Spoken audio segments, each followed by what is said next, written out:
6 bridges destroyed in 48 hours. 60,000 Russian troops now depend on a supply network that cannot deliver the 500 tons they need each day. Ukraine didn't launch a ground assault on Crimea. It may not need to. After Russia's annexation of Crimea in 2014, the peninsula became the southern headquarters for Moscow's military, anchoring the Black Sea Fleet and a layered air defense network. The geography of Crimea, with its narrow land connections, imposed a permanent logistics constraint.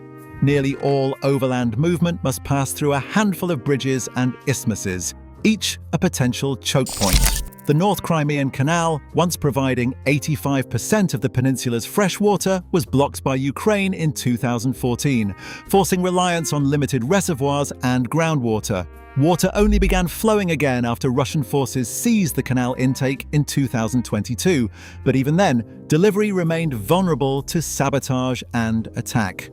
In 2018, Russia opened the Kerch Bridge, pouring $3.6 billion into a 19-kilometer span designed as the main artery for heavy equipment, fuel, and supplies. From 2022 onward, Moscow reinforced the isthmus with multiple defensive lines, treating the land routes as secondary to the Kerch supply chain. This left Crimea's entire military garrison and civilian population dependent on a logistics network that could be fractured by the loss of a few key crossings. The Kerch Bridge, once the backbone of Crimea's supply chain, has become a magnet for Ukrainian attacks and a persistent liability for Russian logistics. On October 8, 2022, a truck bomb detonated on the road deck, killing 3 people and disabling key lanes for nearly a month. Repairs were completed under tight security, but the bridge's status as a safe corridor was already in doubt.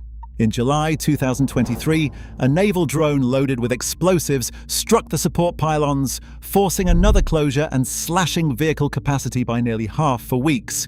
Russian engineers raced to patch the structure, but each restoration unfolded under the threat of renewed strikes. By mid-2026, only 1 of 4 road lanes remained fully operational, and the rail line functioned sporadically.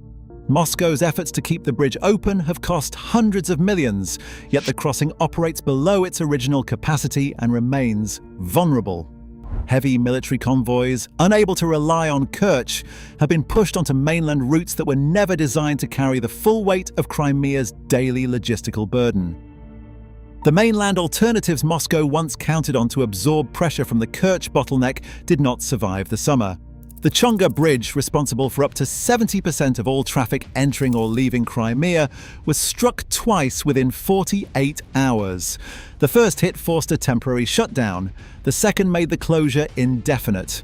Russian convoys, unable to use Chongar, rerouted to the Henichesk-Spit corridor, only to find that bridge destroyed by a targeted strike within hours of the diversion. 4 more crossings, the Army-Perekop bridges, were struck in a single 4-hour window on June 11th. Each attack coordinated to maximize disruption. By the end of that night, 6 bridges had been rendered unusable in less than 2 days, collapsing every major land route into the peninsula.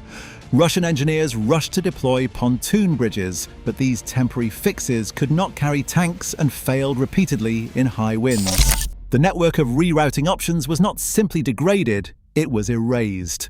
The logistics map for Crimea had been reduced to a single fragile corridor, with every backup shuttered or neutralized in a matter of hours.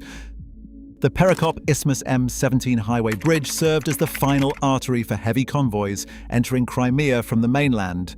This route carried the daily flow of fuel tankers, ammunition trucks, and armored vehicles needed to sustain a force of roughly 60,000 Russian troops. When Ukrainian precision strikes disabled both the M17 and the backup crossing at Stavki, the last practical overland supply option was eliminated. The mathematics of the situation are unforgiving. A garrison of this size requires about 500 tons of supplies every day: food, fuel, ammunition, spare parts, just to maintain a defensive posture. The Kerch Bridge, already operating at reduced capacity after repeated attacks, cannot absorb the full burden. Its remaining road and rail lanes, under constant threat and repair, deliver only intermittent relief. Sea ferries across the Kerch Strait provide a fraction of the required throughput and must run a gauntlet of Ukrainian naval drones, making every crossing a calculated risk. Fuel storage infrastructure inside Crimea has been systematically degraded by earlier strikes, with satellite imagery confirming the loss of more than a third of pre-war reserves. Current stockpiles are projected to last only weeks without restored resupply. No land route remains that can reliably sustain the force or its equipment. Every attempt at rapid bridge repair or pontoon deployment has been met with immediate destruction. Moscow faces a logistics equation with no stable solution. Every engineering fix is vulnerable to Ukrainian interdiction within days. Artillery batteries on the southern front now fire at half their previous rate as shell deliveries falter. Armoured units, once mobile, are confined to static positions. Tank fuel reserves are depleted and resupply has stalled. Rations shrink as convoys fail to reach outposts, and spare parts for vehicles and weapons are running out, degrading combat readiness. Medical kits grow scarce, leaving wounded soldiers with delayed or improvised care. Despite official statements from Moscow, intercepted communications confirm that field commanders are openly reporting critical shortages. The same supply chain supports 2.4 million civilians across Crimea.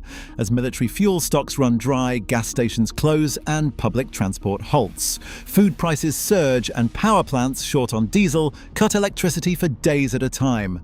Local authorities are unable to maintain basic services, and the regional economy contracts under the weight of these shortages. The siege of Leningrad lasted 872 days. Here, the process runs in reverse. When supply arteries are severed, armies and cities alike face collapse, not from combat, but from the cold arithmetic of starvation and exhaustion. Every counter-logistics option Moscow tries is blocked faster than it can be built. Repairing the Kerch Bridge under constant attack is unsaturable, while a new crossing would take years and billions under relentless drone pressure. Helicopters and airdrops can't meet daily needs under Ukrainian air defenses. Submarine delivery is useless for bulk cargo. As supplies dwindle, artillery falls silent, armoured units stall, and air defence systems run dry. Morale collapses, unit cohesion frays. Russian fire weakens along the southern front, opening safer corridors and new opportunities for Ukrainian advances. If Crimea is cut off, the war's endgame could begin where it started. Today, logistics, not ideology, defines Crimea's fate. As every ton denied sharpens the strategic dilemma, Moscow faces a calculus it cannot ignore. Supply lines dictate outcomes. The mathematics remain unforgiving.